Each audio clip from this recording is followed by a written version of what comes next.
Are deepfakes dangerous? The technology behind deepfakes is getting smarter, while new apps are making it easier. The better deepfakes become, the harder it becomes to assess what is real and what is fake. So what are deepfakes? How can we spot them? And why could something as fun as face swap actually be the start of something way more sinister? Let's break down the word itself. The fake and deepfake is pretty self-explanatory.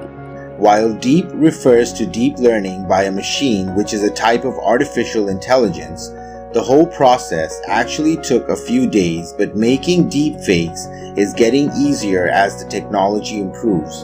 And it's improving fast, so what we can do with it? Well, there are plenty of useful, creative, and harmless applications to all this deepfakery. This documentary used deepfakes to hide the real faces of LGBTQ people in Chechnya who were afraid to be identified. There are slightly weirder users as well. The website MyHeritage reanimates the photos of your reality departed relatives, and some people find that comforting. What all of those examples have in common is that they are not about trying to deceive people, and the people involved are all in on it. The problem is when deepfakes are made of people without their consent, and so often that means women.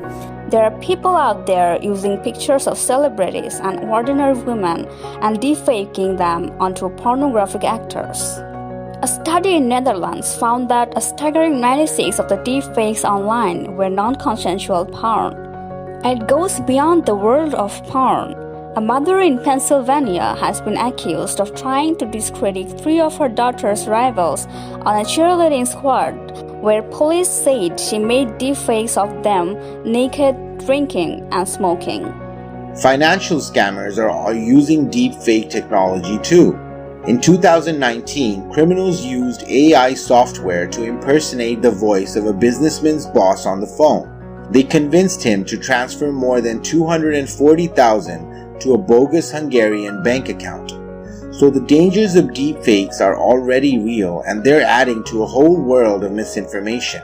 A world where it can already be hard to know what's true and what's not. Where actual facts are dismissed as false, conspiracy theorists thrive, and powerful states run sophisticated misinformation campaigns. But the power of deepfake technology takes it all to another level. In the old days, if you wanted to threaten the United States, you needed 10 aircraft carriers and nuclear weapons and long-range missiles. Increasingly, all you need is the ability to produce a very realistic fake video. What deepfakes do? It creates a climate of doubt to the point where what's actually real can be mistaken as something fake. That's what happened in Gabon. Back in 2019, President Ali Bongo hadn't been seen in public for months. And when the government released this video, he didn't really look like himself. Turns out the president had suffered a stroke that changed how he looked, but some people were convinced he was dead and that the video was a deepfake. A week later, a group of soldiers attempted a coup. So how can we spot deepfakes? Well, there are some signs we can look for. There might be differences in resolution, or if you see ghosting around the face or blurring around the ears or hairline, chances are a computer made. But the reality is that as deepfakes get better, they will get harder and harder to spot.